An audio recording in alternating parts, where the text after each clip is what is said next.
Good morning, everybody. This is Judith A. Colt. You're listening to Mad Love. Let's get into it. Good morning. You know, uh, let's just say football this year is bananas. Carolina just beat the Rams, who are dead to me, by the way, and I was so excited to see that. But then Pittsburgh looks terrible. They look so bad. They just cannot build an offense. I love Mike T, but I would like to see him go someplace else and just, I know it's a good situation for him, but 19 years, we just need fresh energy in Pittsburgh. And I think he needs to do like Andy Reid, go somewhere else, get a fresh start, maybe someplace like Atlanta, or who would be looking for a coach? I don't know. There's not a lot of openings and good spots for such a defense-oriented coach, but I can't think of them anyway. Because I would say someplace like the Chargers, except they got Harbaugh, um, or maybe do a trade, McVay for Mike T. You know, Rams get Mike T, and uh, Pittsburgh gets Sean McVay. That would be dope. I don't even like the Rams, and I don't like Sean McVay because he's the coach of the Rams.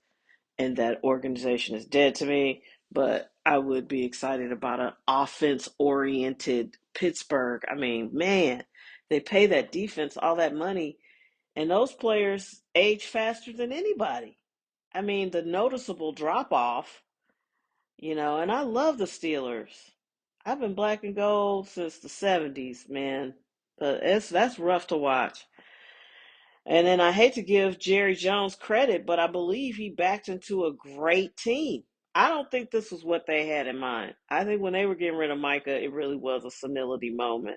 But uh, they really did back into something great because that defense is fantastic. And then you had George Pickens on the Steelers, and they just cut him loose like he was going to be trash. And he is on fire. Now they got two number ones on Dallas. That's crazy. They look like world beaters. This is insane. This has been a crazy season. The Bears look good. They're winning. I'm worried about teams like Detroit and Indianapolis seems to be cooling off a little bit, but I mean, good for them. Not Andrew Jones. What's this dude's name? Daniel Jones. I think he's a good QB, but he gets beat up a bit back there, so he's right now playing with like a fractured fibula or fractured tibia. Something on him is fractured. And that's pretty incredible that he's out there playing. And I think it slows down his ability, obviously, to run. And that's a big part of his game. But, the Kansas City Chiefs, I do not see them making the playoffs. And that's going to be huge. But they're having a reckoning. Dude, Travis Kelce should have retired 2 years ago. Um, get some more weapons. And then you get the Rashee Rice situation where he got injured and then he was acting crazy and got suspended. And it's like, you know, Worthy is a decent receiver, but they really need another veteran number one, like somebody who really could be like their go-to. I was liking the Tyreek Hill going back to the Chiefs thing, but then he got injured. I mean, it's a lot going on in football this year. It's very dramatic, and you don't know from week to week what team you're going to get. Green Bay looked good the other day, and then the week before it's just like, crickets. It's really rough. Minnesota is struggling. Mike T to Minnesota might be good. Although I do like their coach, so take that back. Mike T to Buffalo. I think that man is nice. Uh, the guy who's the coach of Buffalo, what's his name? He looks cute with his little glasses, but they never can get over the hump. Mike T in Buffalo might work. Mike T in Cincinnati. I think that would be awesome. That's within the division though, so that would be like, what? But yeah, that would be good. Anyway, football is fascinating. I had a fantastic Thanksgiving. I ate Chinese food and watched football all day. God is good. So, yeah, we are in interesting times. I don't know what's going to happen. The headlines are scary. I got people sending me all kinds of stuff, and, you know, getting frustrated because I'm not getting upset enough. But you know what? One day AI is going to take over the world in one headline, and then the next headline, AI is going to kill us. And then in the next headline, AI doesn't have enough money to create the world they want to create, so the AI bubble is going to collapse. And then in another headline, it's just like it's too much. It's too much. I try to take everything one day at a time, and I don't believe God brought me this far through this much to leave me. Um, Happy December 1st.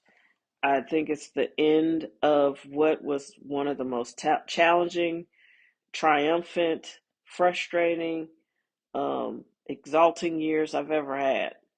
And I'm thankful to be here. I'm thankful to have my health.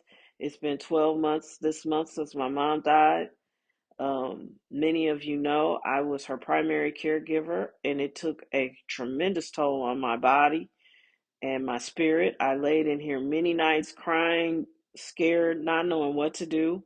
I'm not a doctor. Um, and when they start having those up all night rumbling around, they're not sleeping. You can go back and listen to any number of episodes of this podcast. And I was scared. I didn't know what to do. And she was not an easy patient.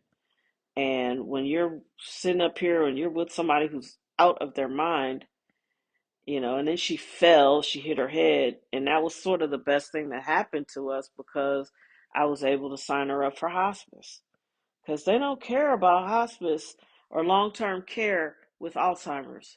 You have to have some other condition so you don't get any help. And it was awful. And I don't wish that on anybody.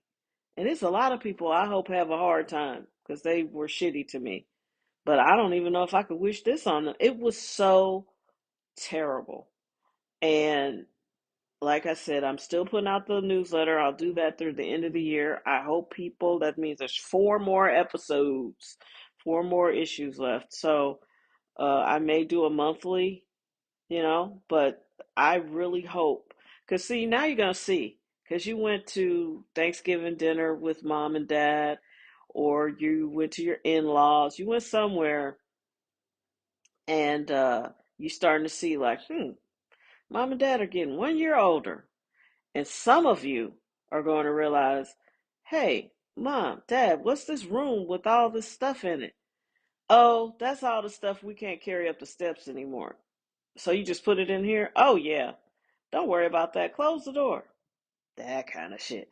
It's going to be, and you're going to go back for Christmas and you're going to see some things, and then you're going to click into 2026 and you're going to realize, hey, mom and dad, they not as sharp as they used to be, huh? Mom just called me at 3 o'clock this morning. Why was mom awake at 3 o'clock? I don't know. But she was talking about something. I just told her to go back to sleep. Those little things that you think aren't a big deal, they start to come together and become a huge deal. The progression for Alzheimer's is 15 years. And I have that nailed to a T with my mom.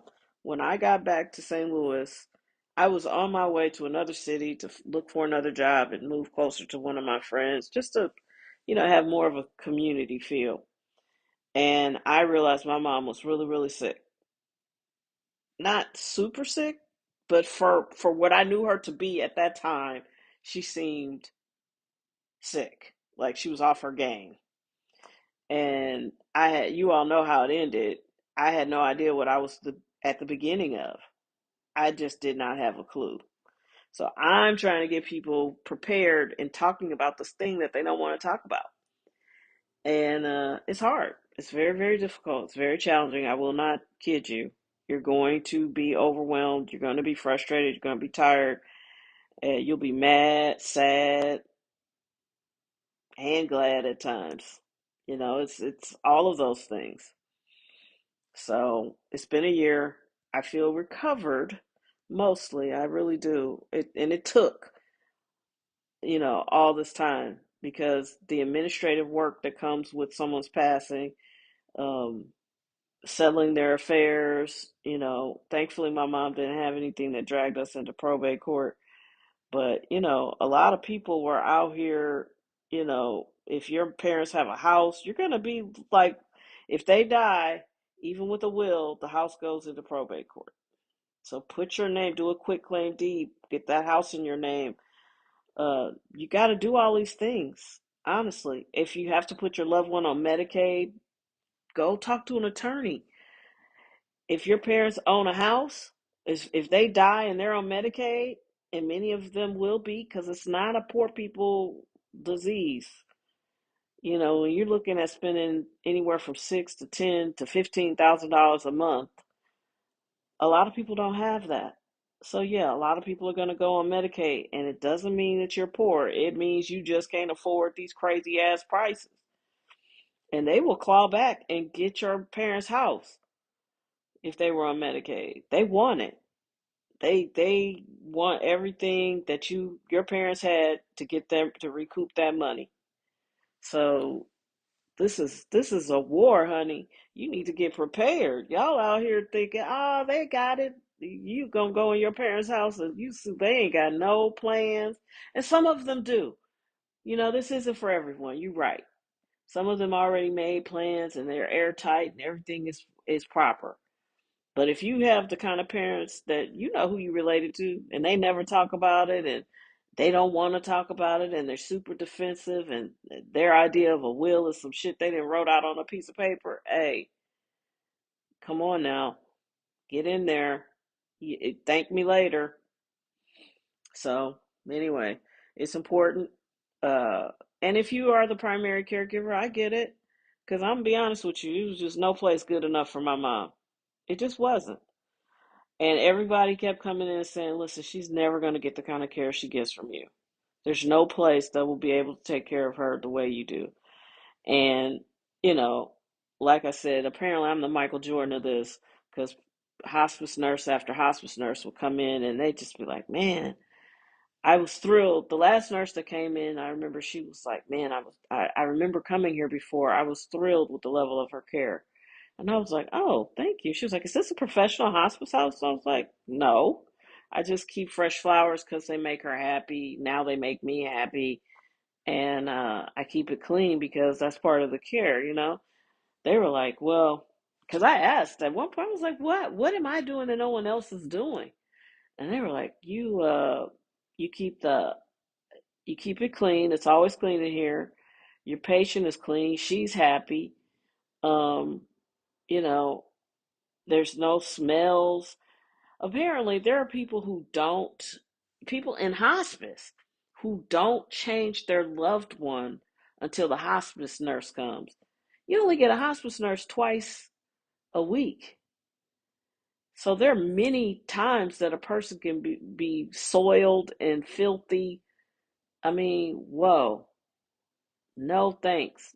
I, hey, I used to, this time last year, I was heating up a bucket of hot water, and I'd go in and I'd clean my mom and get her squared away, get her some breakfast, and then I would sit in my home office and go to work. But not until I cleaned her and made sure her bed was dry and clean and safe. That's part of the care. That's why everybody gets exhausted. So you got to decide what you're going to do and how you're going to do it. And even if you never use it, just make a plan. Just have an idea like, oh, me and so and so can do this and that. You know, I'm telling you, it makes all the difference. And it's been a year and I finally feel fully recovered. I actually have good energy. I'm getting good sleep. And it took that long. It really took the whole year. And it really got better after I left a terrible job. Because people pretend they care about you and they pretend like they're all interested in your situation. Just do what's best for you until they're not.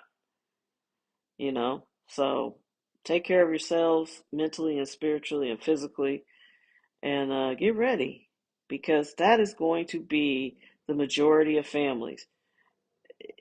I already saw the number of caregivers has risen from 55 million unpaid American caregivers to 63. And these are unofficial numbers. Those are the unpaid ones. We haven't even factored in the paid ones.